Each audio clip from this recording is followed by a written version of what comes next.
Okay, we are recording. Hello, and welcome to today's conversation on how to survive a ransomware attack. My name is Christopher Cruz, and I'm the Director of Cloud Marketing here at Intervision, and I'll be your host for the day. Before we get into the formalities or introductions, I did want to extend a very sincere thank you to everyone who took time today to view the recording.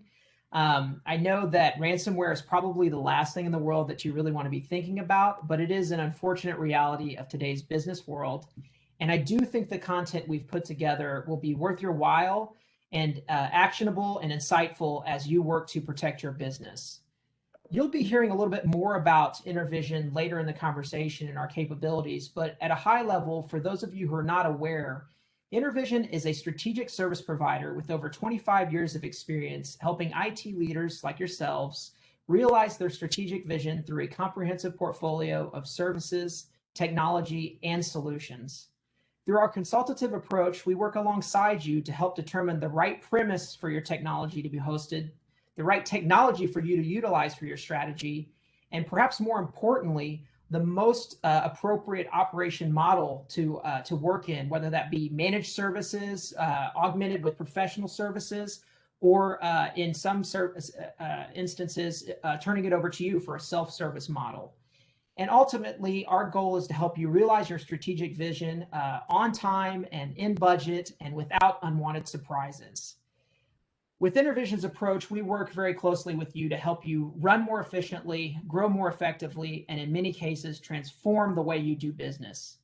And speaking of transformation, we all know how powerful technology is in transforming business and how dependent we are on technology to really keep our businesses moving forward. And unfortunately, many criminals know that as well today. And they're using attacks like ransomware to really hold our technology hostage to demand, funds to turn the data and operations back over to you. And it's top of mind, I think, for all business leaders, and it's something that we've heard from the market that you want to learn more about. On the right-hand side here is some data from a recent survey that we conducted across 100 CIOs within sort of the mid to enterprise level organizations. And ransomware and data breaches were the #1 and #2 most top of mind concerns that IT leaders in that pool of surveyed folks were concerned with trying to mitigate risk from as part of their overarching resiliency strategy. And that's really what brings us to our conversation today, specifically on how to respond and recover from a ransomware attack without having to pay those fines. And so today we're going to hit on some key topics. First, we're going to talk a little bit at a very high level about the threat landscape. I talked a little bit about that. Ben's going to dive in a little bit more. And we're going to talk a little bit about the distinctions between ransomware recovery scenarios and other potential DR scenarios. And then we're going to talk a little bit about the requirements for building a ransomware recovery strategy that, again, mitigates the need to have to pay for those ransoms. And then finally, going to give you some actionable advice on how you, as a business leader and IT leader, can take action today to further protect your company from this threat. So before I turn things over to Ben, I did just want to provide a little bit of an introduction to Ben. He's really one of the best folks in the industry to speak to this topic. Ben leads our resiliency practice as our solution engineer, and he has over 20 years of experience in IT. And I've been working with him for the better part of a decade now. And I got to say, no one takes this stuff more seriously and is more invested in our clients' success in helping them protect and create more resilient workloads. So Ben, I'm going to turn things over to you, but I'm excited to hear your presentation. Thank you, Chris. That's quite a lead up. I'll try to live up to that introduction. I can share out my screen here now. Pass things over to you. Should have the ability. And that should be my screen. Yep. Building a restorative strategy. As Chris mentioned, the dawn of ransomware, the growth of ransomware in our industry is really beginning to hold us hostage with our own technology. And the challenges related to that are continuing to grow. The type of ransomware that is impacting not only can keep us from operating, but unfortunately, it can also steal that data and hold that data hostage or extort additional funds to not release data to the general public. So the bad actors are becoming more creative, more technologically advanced, and more invasive. And for good reason, the number one and number two concerns were ransomware and the data leakage. That is a nightmare for many. So let's talk a little bit about what and how to build a strategy to not be held hostage to those bad actors. The first thing is understanding that business disaster recovery, and I'm gonna use the term disaster recovery in a lot of places because ransomware is a disaster. Let's be clear. It's a type of disaster that's unique. It's different than an infrastructure failure. Typically, disaster recovery has meant how do I recover when my data center fails or some key components fail? That has been a story for a long time. But with ransomware, we also need to take into account that that's a very different type of failure. It's a failure where our data or the workloads themselves are suspect. So in a lot of cases, this needs to be treated differently than a typical disaster, and the recovery capability needs to be understood differently than a traditional infrastructure failure type recovery. As a matter of fact, some have gone so far as to propose cyber RTO as a new term to talk about where there may be a different recovery time objective for a ransomware type event as opposed to an infrastructure type event. Some situations with infrastructure, you can fail over very quickly. But with cyber attack or a ransomware attack, there may need to be some analysis and evaluation done so that failing over doesn't just spread the footprint further. So that being said, and talking a little bit about that, business support and guidance is critical to start having this disaster recovery and ransomware recovery conversation. Hopefully all IT organizations are looking at this and understanding what their protective natures are.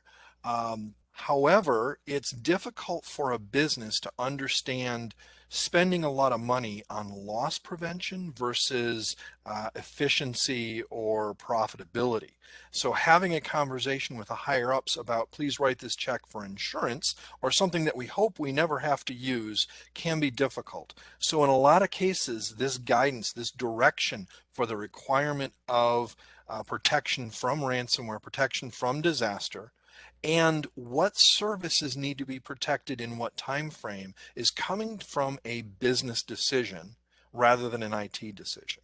It's driving the ability to tier out and identify what is most important and what are the trade-offs between what's important and what is urgent, and the cost around that to prevent the risks associated with ransomware. So as I talk about this, we're talking about starting at the top of the business, understanding those requirements. Those IT services uptime come from business decisions. We'd all love 100% uptime, but as uptime approaches 100%, so do the dollars. So looking at that trade-off is important, and finally making sure that that there is a proper balance between the risk and those recovery requirements. Now, as we talk about what recovery looks like, I've kind of posed these 5 W's to think about when devising a strategy, when approaching this. The first one is who is going to do the recovery. And this is important because when you're dealing with a ransomware event, you have a lot of IT staff who are probably going to be focused on extinguishing, terminating, cleaning, getting forensic information, etc., about the event. And at the same time, you're going to need resources to be able to recover from that to meet certain RTOs. So a partner like us is a strong advocate in your playbook, if you will, to be able to reach out and say, let's do a recovery while we focus on our internal.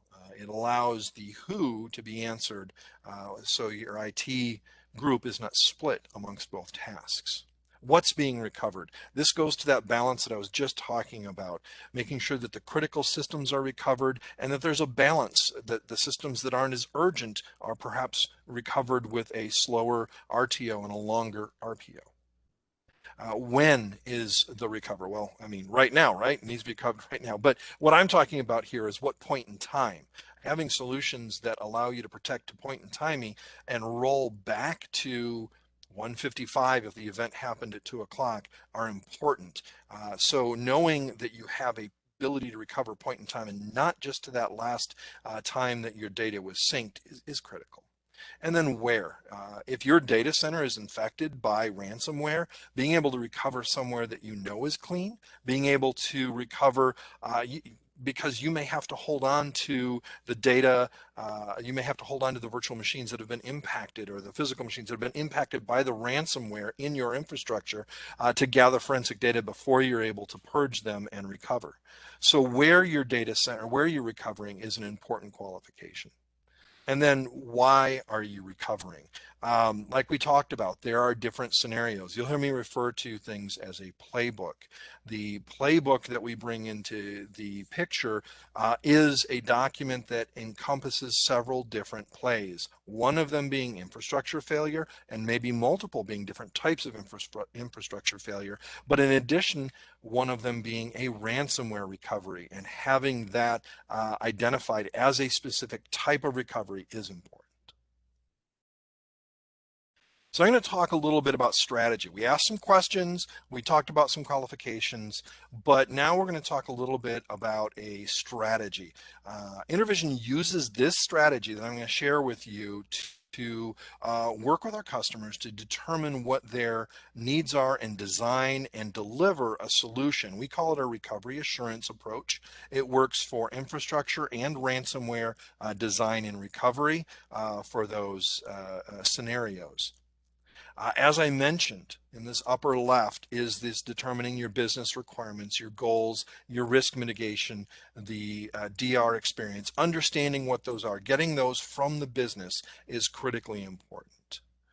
Adding project scope and design and doing a joint engineering session is really a important next step. Once those are defined, once those requirements are in play, designing the technological approach to how you're going to create the recovery, etc., is a cyclical approach. It's something where you create and design and go through the process multiple times to refine what that looks like and to land on a good solution across your applications, involving as much of the business as possible, making sure to involve the network team, the virtualization team, infrastructure team, the application team. That not only creates buy-in, but it builds more reliability. It builds more truth, if you will, into the design, that it fits the production workloads, that the recovery covers the production workloads and how they're being used. Moving on from that design, we talk about playbook development. Oh, wait a minute. Do we skip a lot? Well, a little bit, but playbook development represents the completion of the implementation of the scenario that's been created, these design and joint that were done in joint engineering, to get those in a workable state, to get data replicating. But the most critical outcome of that is the playbook. And the playbook, as I mentioned, are the scenarios that you're going to deploy to execute that. Who's going to do what, when they're going to do it, and whose responsibility is it? It's an excellent tool to be able to say, I want to flip to page X and we're going to execute this play.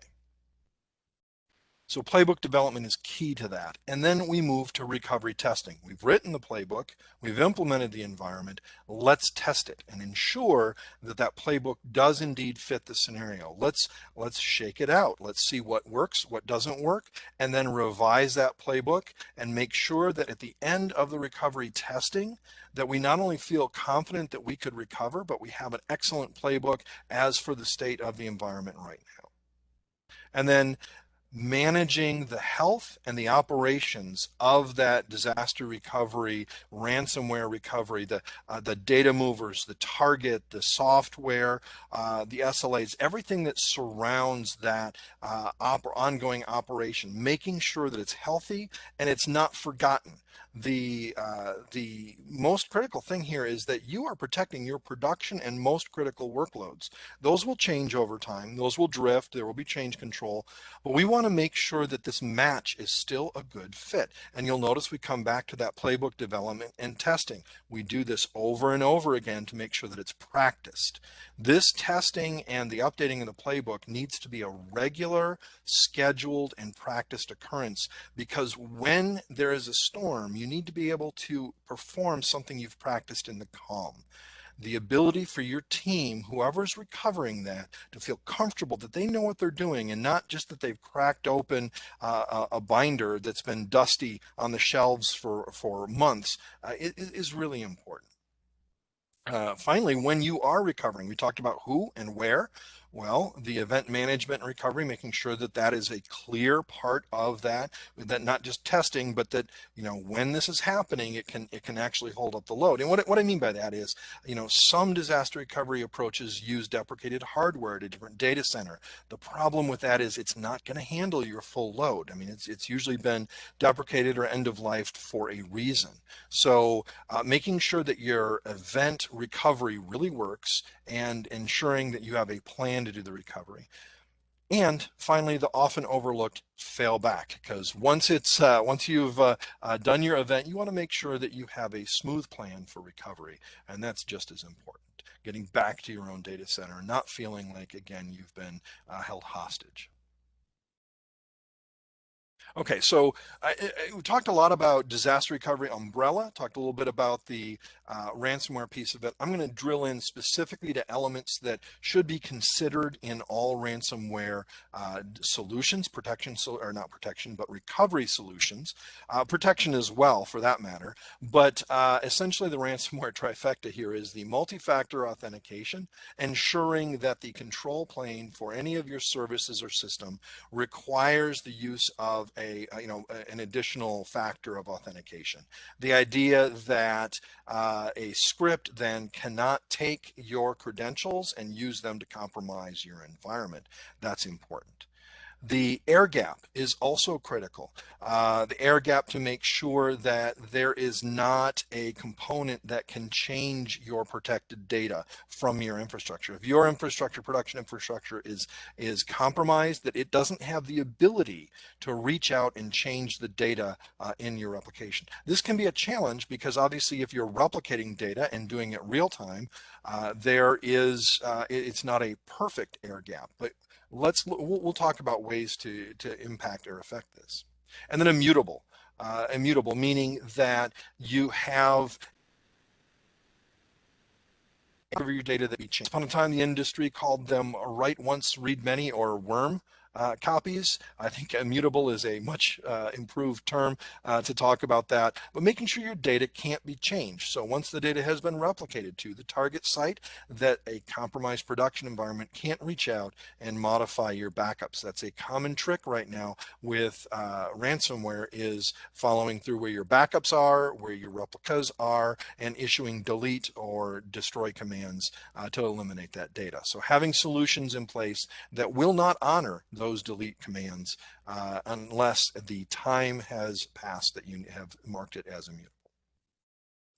So I'm going to talk a little bit then about the way we talk about tiers. At InterVision, we talk about DRAS, run, ready, and restore as far as ways to look at tiering your applications or components of your recovery. And these things map really well to the AWS tiers of active-active, warm standby, pilot light, backup, and restore.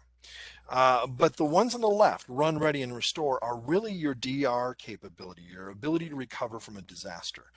Off to the right is that backup. And the backup is farther off to the right because typically backup is not about recovery. It's about preventing data loss, being able to restore something, and about archiving. but it can be brought into your disaster recovery model with what we call our DRAS restore tier. That's the light blue there, second from the right. It is including those backup technologies in that middle green cycle of recovery testing playbook, having a way to recover and use those backups as part of your recovery. Going over to the left, the DRAS run approach is understanding that some of your infrastructure, some of your environment needs to be online, built, constructed, ready to go at all times. For this, we talk about a lot of times Active Directory, sometimes clustering like always on availability groups, other types of P2V replication, things that need to be hot and running all the time. And that DRAS ready or that warm standby is a hypervisor level replication that your VMs are ready to boot into recovery. They're not actually running there, but they're ready to boot.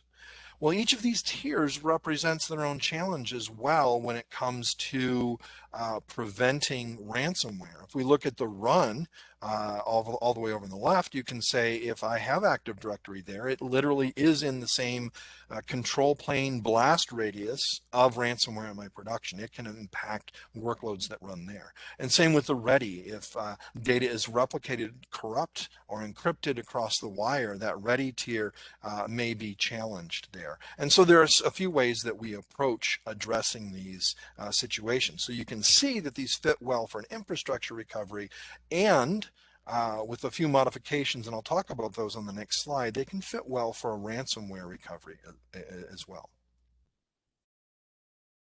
So I'm going to talk a little bit about our ransomware recovery with AWS. We don't have to drill into every nuance of this. This is intended to be a high-level diagram showing a production data center replicating data into an AWS recovery environment. And the first thing I want to point out here is that this account, when we do design and development for this, is a separate account. This is not an account that's owned by the client. And the reason for that is that air gap that we talked about before. This is a credential level air gap. This means that keys or APIs or whatever that may be compromised in production literally have no way to connect into this and impact the management of that disaster recovery, or even mess with, delete the infrastructure.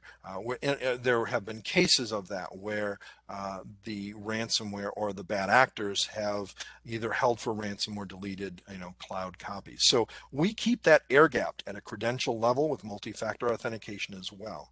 In addition, this top here, this management VPC, is about components that are not visible to the customer. These are managed by us, and that again, that gives that air gap in terms of management. And then finally, along the bottom here, we have components that are connected to our customer's environment. But one of the things that's important here is to point out this production subnet where we've got Microsoft Active Directory or SQL running, is that's been stamped. That's like a DRES run, and that's been stamped with AWS Backup. The ability to control AWS Backup, to have it take hourly snapshots of these, gives you the ability to recover those workloads very quickly, like in that run tier, but also to a point in time with an hourly granularity, so that if the production or if the DR copies have been impacted by ransomware in the production, they can come back online very easily and very quickly with a clean copy of that. In addition, this recovery subnet here is gray. These are VMs. That is that DRAS ready tier, if you will. These are not hydrated VMs. This is data that's stored in S3. And you can see we can leverage S3 immutability.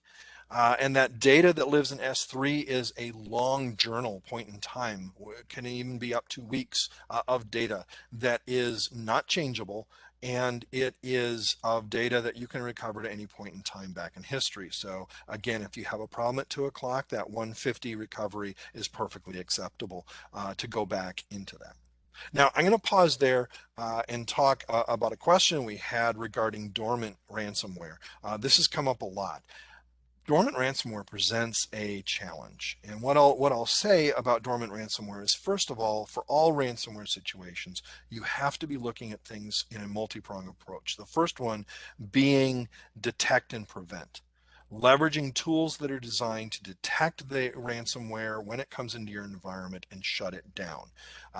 Doing a good investment and ensuring that that is as effective as your recovery will give you the best option to not use your recovery, to be able to stop it short. All else fails and ransomware does get in the environment. Having the environment where when you perform a recovery, and this is what we do with people that have been impacted, perform the recovery into a bubble that doesn't have access to the internet, a bubble that doesn't have access to the production environment, where it may see a trigger, a Bloom trigger. Sometimes ransomware uses DNS or other things on the internet that trigger the ransomware blossom. So bringing it up in a state where it can't be triggered and doing a purge. A lot of times after ransomware is triggered, you know what version or software you're talking about, and the purge tool can be deployed against that recovered bubble. And only after you're 100% sure that that recovered bubble of data, of workloads is clean and effective, you can turn that over into production and run with that. It's not ideal. It doesn't have the RTOs that you would for an infrastructure failover, but it does have the ability to save your data, because going back to a backup 6 months ago is going to give you 6 months old data, and it's going to give you 6 months old workloads that are running it, that don't have the patches, that don't have the updates. So keeping that detect and prevent, keeping things up to date, and keeping a good ransomware strategy is going to be your best approach to dealing with all ransomware, including dormant ransomware.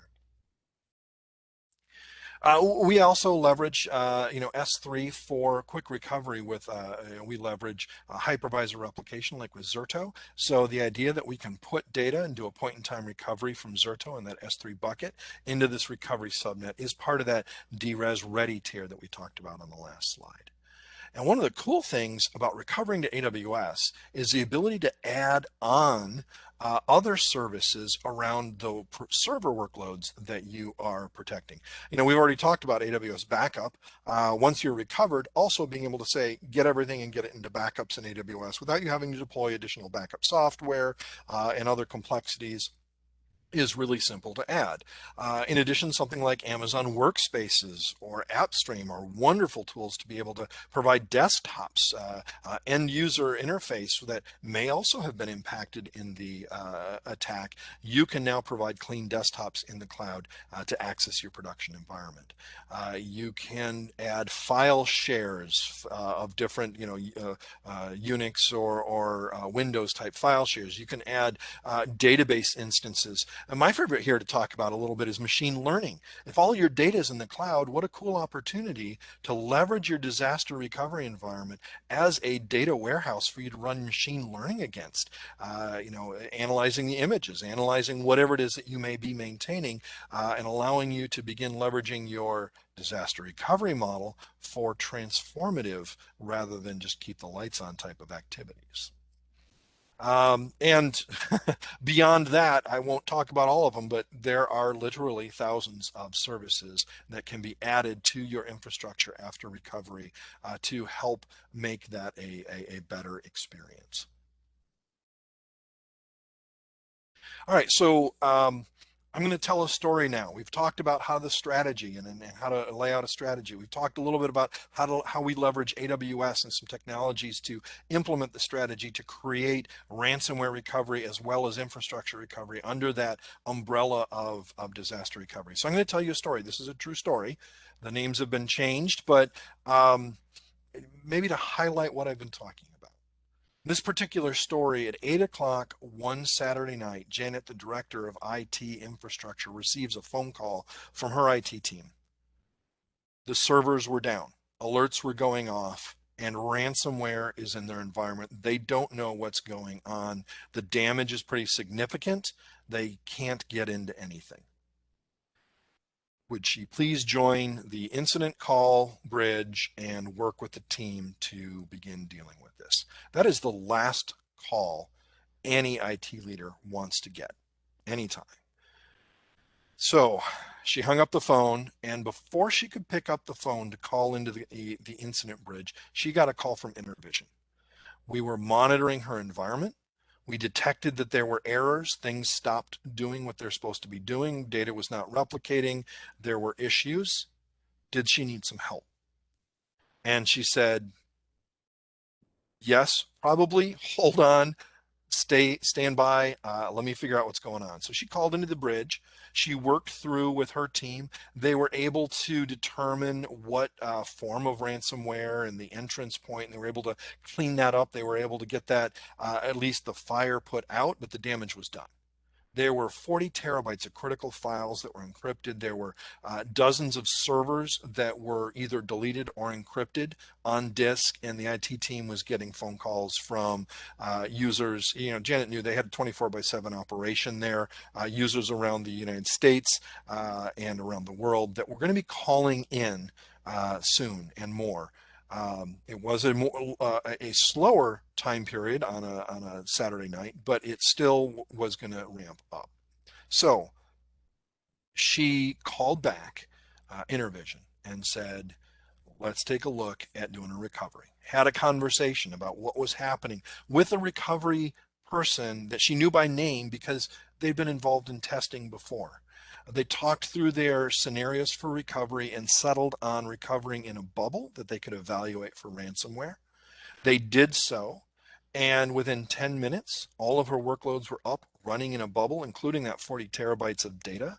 She had one of her IT staff running the ransomware detect and purge technology for what they've been impacted with. They ran a few other tests to confirm that they were clean and good, and then they committed that bubble to production. And the long and short of it is that in less than 1 hour from the time of alert, they were back online and running. 24/7 operations were online, they were running, and users were no longer calling in. They failed over to the failover VPN and were working just fine out of the cloud. They ran their production that way for 2 weeks.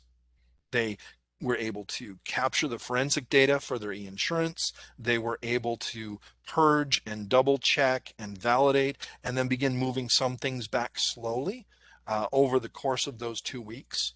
And then on 2 weeks after the attack, they were able to execute a very smooth fail back to their environment under 1 hour of maintenance window on a normal maintenance period. And 14 days after the attack, that business was back in their production environment, having only been interrupted, unplanned interruption, for about 1 hour. And Janet was told later, and passed it on to us, that the business owners told her it was worth every penny that they'd ever paid into that service. The service that we've been providing to them for years to protect their data that they hoped they never had to use. They validated that that was worth it because they were not shut down, they were not held hostage, and their data was not gone. They were able to recover within a very short amount of time, very little business interruption. And that is the key part of that story. The part that makes me smile and love what I do is that this worked exactly the way it was supposed to. And why? So let me just talk about a few of those. The data was protected offsite, and we've talked about immutability. There was proactive monitoring and detection that was in place that caught what was going on.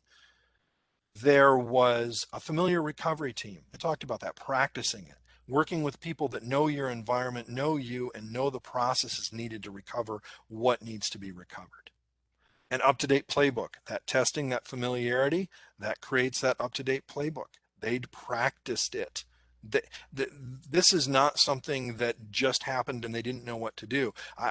I made each of my kids, before they could drive, practice changing the spare tire, because if there was a problem, I didn't want them to be panicked that they didn't know what to do.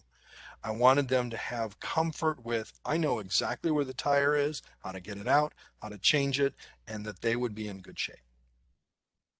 the team to recover that. Hey, what's better than changing the tire yourself than calling AAA? But the team to recover that is there too. That familiarity like that I talked about.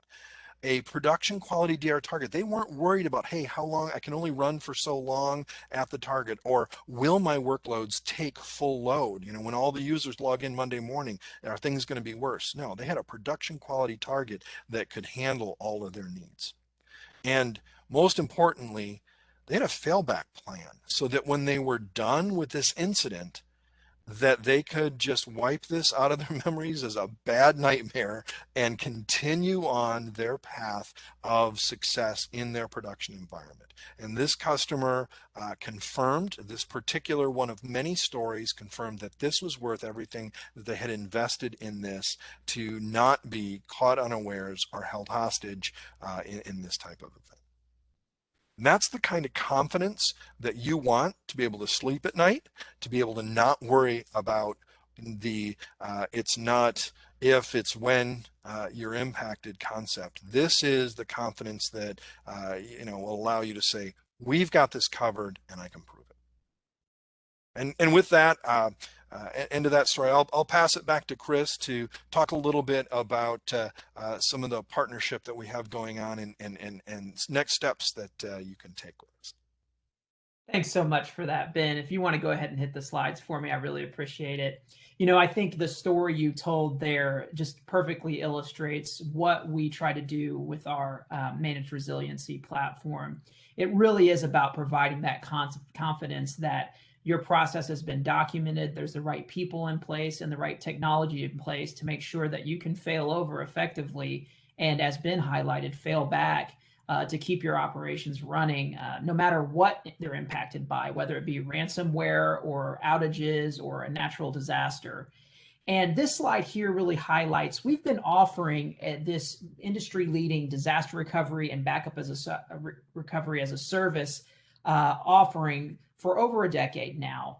And we've partnered with AWS to be able to offer what we traditionally have done in our own private infrastructure as a service, now offering that same deep, comprehensive recovery capability to the AWS cloud.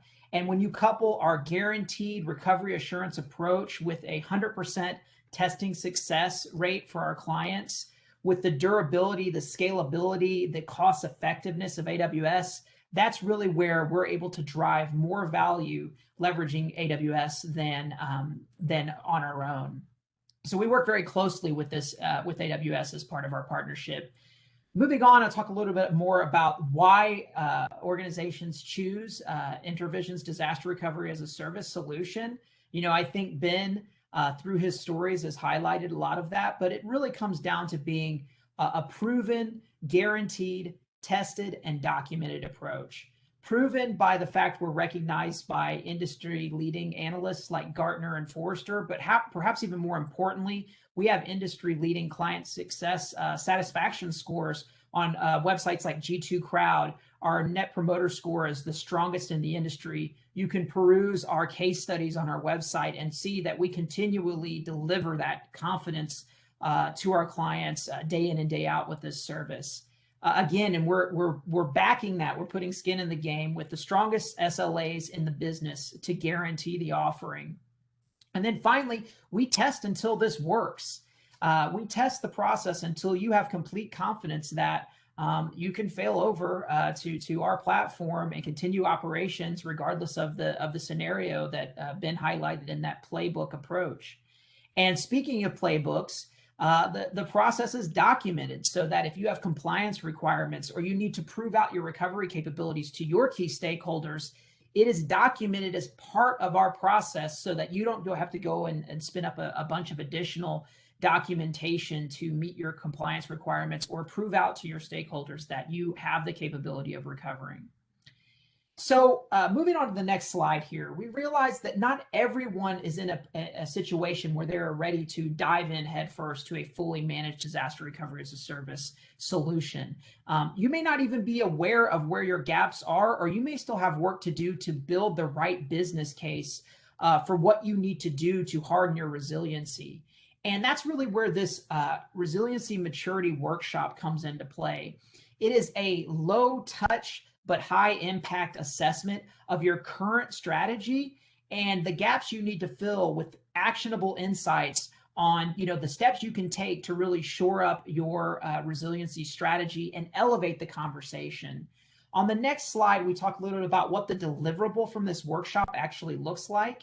It is a documented report that you can hand around to your stakeholders. They will be involved in this process so that the conversation is elevated at the right business level, as been touched on, and you have a very clear definition of what resiliency needs to mean for your organization, right? A manufacturing company is different than a financial services institution, and that's different than a legal services institution, and so on and so forth. So you need to have clear definition of what the expectations are and agreed upon across the organization, and that documented in a single source. And then playing against that, where are the gaps? What gaps need to be filled in the process or the technology or the people or the documentation? And that's really what this assessment is designed to do. So if you're at that situation where you've recognized that perhaps you need to be taking some action, but you're not quite sure where to begin, this resiliency maturity workshop is certainly a effective first step there. And you can learn more about that at intervision.com, and you can reach out to us via our contact form there. There's a bright orange button you can click and fill out the form, and we'd be happy to discuss this further with you. So finally, on the next slide here, we talk a little bit about why organizations choose to work with us and our deep partnership with AWS, not only for our resiliency offering, but for several practice areas that you can see highlighted in our accreditations and credentials with AWS there. We are an AWS Premier Consulting Partner, which is a reserve pool of organizations that work extremely close with AWS and have proven out their capabilities through actual case studies and use cases with AWS. We have hundreds and hundreds of thousands of billable hours in AWS specifically, so we have a deep legacy there. But we also have that deep 25-year plus legacy I talked about, helping organizations build out their data center. So when you combine that expertise with data center technology and deep cloud technology, that's really what makes Intervision unique in this space. We can have the conversations with your infrastructure folks, just like we can have the conversations with your cloud folks to really shore up any gaps there and bring those teams together to help you operate as efficiently as possible. We also have a huge pool of strategic technology partners that we can pull in when and if necessary to ensure that you have an integrated approach to your cloud adoption going forward, inclusive of your resiliency. And we also offer, if cloud operations ongoing, if it's something where you don't have the internal expertise to run in the cloud, we do offer a fully managed service through AWS, AMS by Intervision. So not just your disaster recovery capabilities, but also your day-to-day operations in the cloud, we can support you there. So finally, on this last slide here, again, if you want to learn more about our disaster recovery as a service, our backup recovery as a service, our backup as a service, I should say, or you want to understand more about our resiliency maturity workshop, please visit intervision.com, fill out a contact form, and one of our experts will reach out to you right away to continue the discussion. Ben, thank you again for your time. I very genuinely appreciate it. And thank you all for joining us here today. We hope you found the conversation insightful and look forward to hearing from you. Take care.